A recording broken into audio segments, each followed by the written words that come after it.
Voici le Voltaire. C'est un vélo de ville typique, plutôt dans la catégorie premium, disponible à 2390 € chez Résonance Concept Store.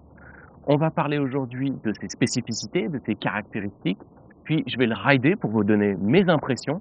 On va aussi le pousser dans ses retranchements. Et enfin, on va terminer par le Mat Score.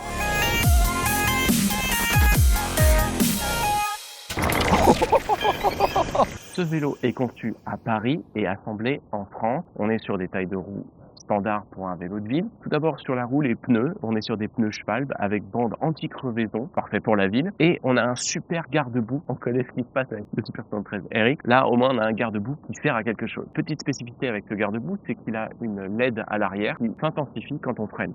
C'est une très bonne chose pour un vélo de ville. Une autre spécificité un peu rigolote que j'ai trouvée, c'est que le frein arrière enclenche bien la LED sur le garde-boue arrière, mais le frein avant, lui, n'enclenche rien du tout. On retrouve des freins à disque hydrauliques Tektro, ce sont même ceux qui sont disponibles sur le Super 113 aux États-Unis. Un petit moteur de 1,5 kg de 250 watts, puisque nous sommes sur les normes européennes. Au niveau du pédalier, on est sur un pédalier qui a une taille standard et on a des pédales, je les trouve assez petites, mais bon, ça suffit, ça fait le travail. On est avec une courroie.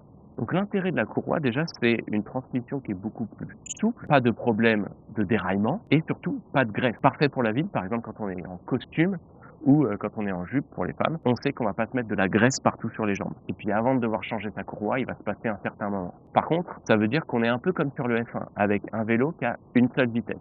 Donc soit quand on est en grande montée, ça peut devenir difficile, ou soit quand on est à pleine vitesse, on va pas pouvoir donner plus d'accélération que ce qu'on a déjà. Sur ce vélo, on est avec un capteur à couple, ce qui donne une impression très fluide et très agréable du pédalage. Surtout au démarrage où on est beaucoup pédé. On va retrouver une béquille centrale sur ce vélo, comme le Super 113 S1 de l'époque, ce qui est plutôt bien pour pouvoir le poser et qu'il ne bouge pas par rapport à la béquille de côté. Et comme il n'est pas très lourd, c'est pas aussi grave qu'avec le Super 113 S1. Au niveau du cadre, on est sur un cadre typique d'un vélo de ville type hollandais, où on peut passer le pied et la jambe très facilement d'un côté à l'autre. On va retrouver le logo Voltaire du vélo juste à l'avant, un petit peu style vieille voiture des années 50. Les différentes couleurs de cadre de ce vélo sont bleu nuit, comme ici, vert anglais et noir intense. Autre détail qu'on a pu voir sur les vélos, c'est les finitions qui s'améliorent au fur et à mesure du temps. Par exemple, l'une des soudures ici le long de ce cadre a été encore améliorée sur les dernières versions du vélo, où elle est beaucoup plus polie, beaucoup plus plate, ce qui donne un aspect encore plus fini au vélo. Tout le passage de câble se fait à l'intérieur du cadre, comme sur Super 113, ce qui est plutôt pas mal puisque ça protège bien le câble. Et on voit que dès qu'on a un câble à l'extérieur, il est bien protégé. Ça aurait pu être un petit peu plus travaillé pour pas voir ces deux gros câbles qui passent devant. Personnellement, moi sur mon Eric, ça me pose pas trop de problèmes, donc sur ce genre de vélo, ça me pose pas trop de problèmes non plus. On note tout de même que le passage de câble au niveau le plus bas du vélo se fait à l'extérieur. C'est quelque chose qui pourrait être améliorable afin de mieux protéger les câbles qui vont au moteur. Au niveau du guidon, on est sur un guidon assez large, typique de ce genre de vélo. Les poignées du guidon sont en cuir, un petit peu allongées, avec des surpiqûres apparentes, qui donne un aspect très vintage au vélo. Le guidon de ce vélo étant très large et pas très haut, quand on tourne, on peut se prendre les poignets dans les genoux. Ce qui n'est pas très pratique quand on a besoin de faire des virages très serrés, quand on a peu de place. Pour ce qui est de rouler dans la ville et de tourner normalement, il n'y a aucun problème. Le siège qui est d'une facture normale et qui devrait commencer à faire mal aux fesses à partir de 40 km. Et il est vendu avec une sonnette.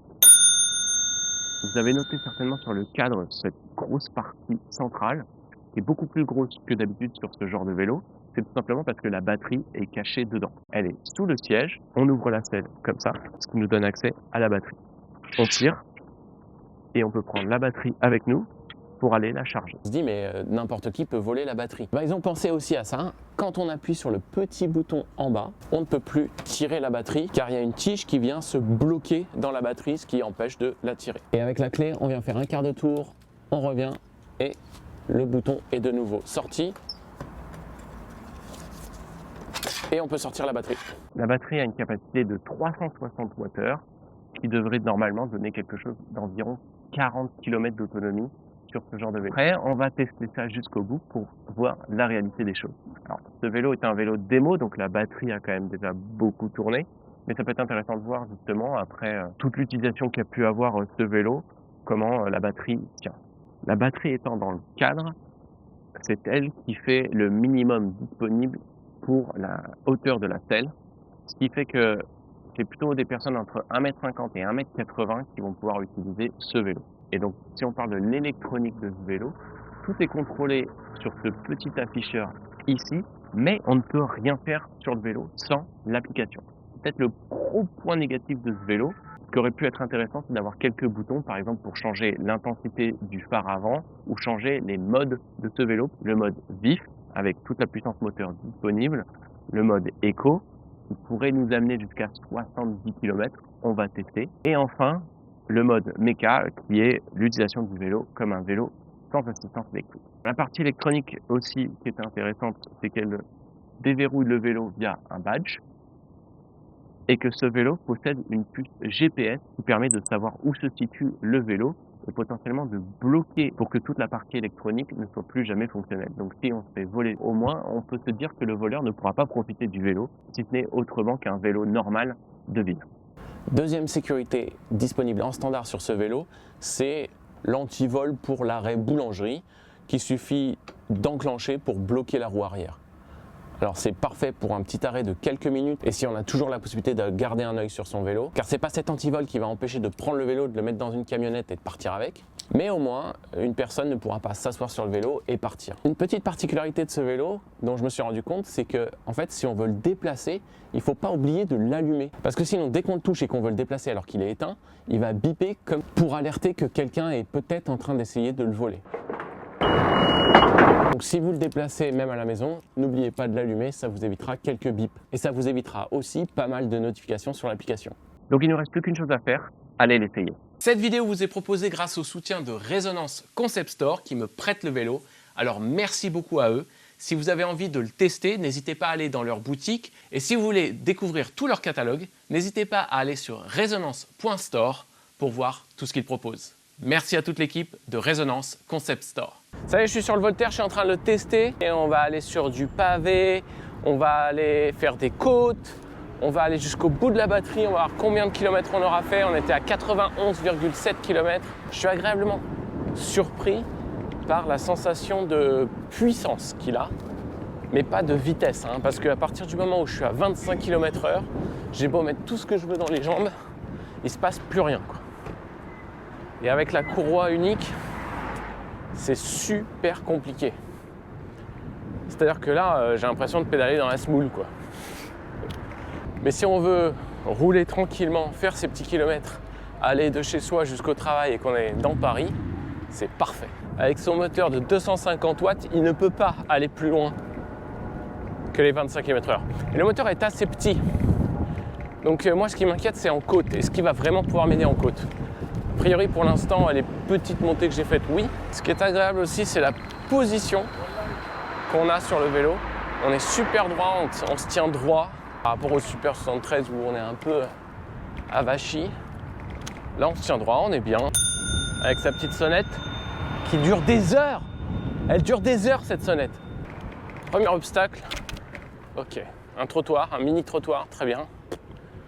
Ça va, ça passe. Ok, ouais. Bon, on sent qu'il n'y a pas de suspension, hein, ni avant ni arrière.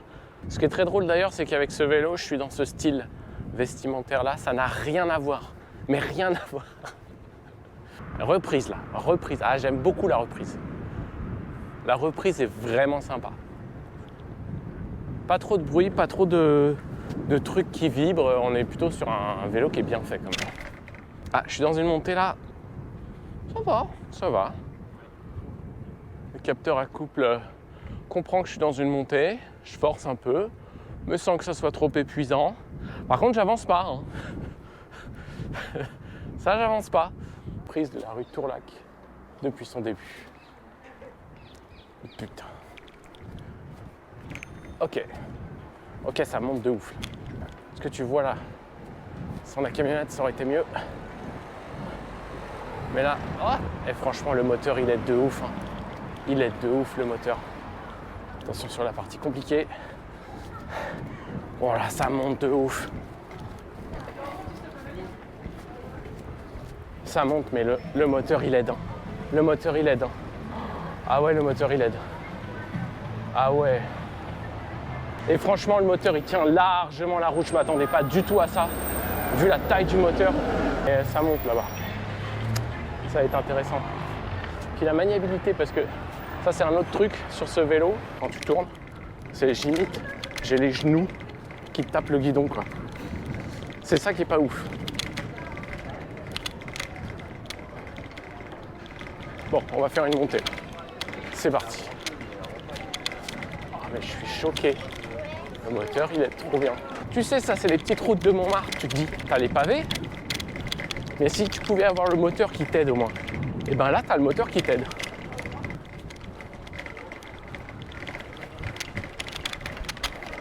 Je dépasse tranquillement les vrais cyclistes avec mon moteur. J'ai la caméra qui branle de partout. Je crois que finalement, c'est pas tant la montée, le pire, c'est les pavés. Ah, les pavés, c'est relou. Le moteur, il m'aide bien. Roule au pas, tranquillement. Franchement, vu la taille du moteur, je suis impressionné. Ah, là, il galère.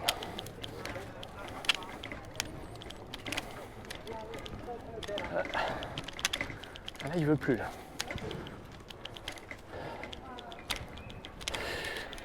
Je crois que le moteur, il s'est carrément éteint.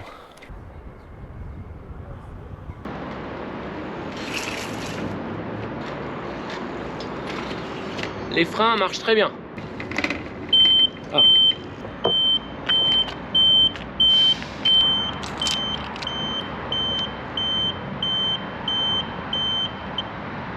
Alors qu'avec le Super 73, il va te rester 25% de batterie, 15 derniers kilomètres. Le moteur va s'arrêter, s'enclencher, s'arrêter, s'enclencher. Ici, avec ce vélo, jusqu'au dernier pourcent, le vélo il t'aide. Par contre, dès qu'il n'y a plus de batterie, voilà ce qui se passe.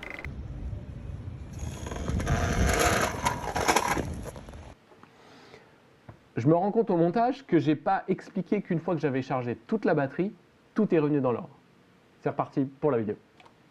Avec 46 km d'autonomie, en mode vif, avec des montées, c'est vraiment très bien. Sachant qu'on est à beaucoup moins sur le ZG qui a la même capacité de batterie. En tout cas, ce que je peux vous certifier, c'est que ce vélo est parfait pour vous emmener d'un point A à un point B. Il passe très bien les trottoirs, un vélo très pratique et on se sent en toute sécurité avec tous les antivols. Mais j'ajouterai quand même un plus gros antivol pour pouvoir le fixer à un poteau. Il est bien pensé, il ne salit pas, il ne demandera que très peu d'entretien. La position droite est confortable. En plus, il est parfait pour aller au travail puisqu'on peut y ajouter un porte-bagages avant et arrière. Par contre, ça n'est pas un vélo week-end. On ne va pas aller flâner, rider durant le week-end parce qu'à partir de 15-20 km, on commence à avoir mal aux fesses avec cette selle. Et en plus, si on a envie de mettre un coup de speed, eh ben, on ne peut pas dû à la vitesse unique. Mais après tout, il n'est pas vraiment fait pour ça. Alors voyons tout de suite sa note sur le barème MathScore. Ce score se base sur un barème de 100 points. J'ai mis en première ligne la note du Super 73 RX pour comparatif. Je tiens tout de même à rappeler que cette note est totalement subjective et je considère que ce vélo, dans sa catégorie week-end, avec la vitesse, la maniabilité, le fun factor et le cool factor, ne remplit pas tout à fait ces points. Par contre, j'ai mis une note assez haute pour le style parce que c'est vrai que quand on est sur ce vélo, on n'est peut-être pas cool, mais on a un style affirmé avec le côté chic de Paris et un beau vélo qui donne un style des années 50. Et par contre, j'ai mis plus de points dans la partie daily, semaine, qui va même au-delà des points que le Super 73 RX obtient. Je considère qu'il a beaucoup plus de capacité d'options. On voit que c'est un vélo de qualité. Je le trouve très simple pour sa maintenance, pour son utilisation. On ne peut pas se perdre sous les options. Et l'autonomie qui est incroyable parce que la batterie va aider jusqu'au dernier %. Par contre, j'enlève des points sur la partie confort où c'est vrai qu'en fait, dès les 10 premiers kilomètres, j'ai commencé à avoir mal aux fesses. Alors quand j'ai vu que j'ai fait 40 km sur la journée, à la fin, j'étais quand même bien content de m'arrêter. Pour un score total qui arrive un peu au-dessus de la moyenne avec 62 points. Le Voltaire est vraiment une agréable surprise et je trouve que c'est un vélo qui a une cible très particulière et qui remplit parfaitement sa niche.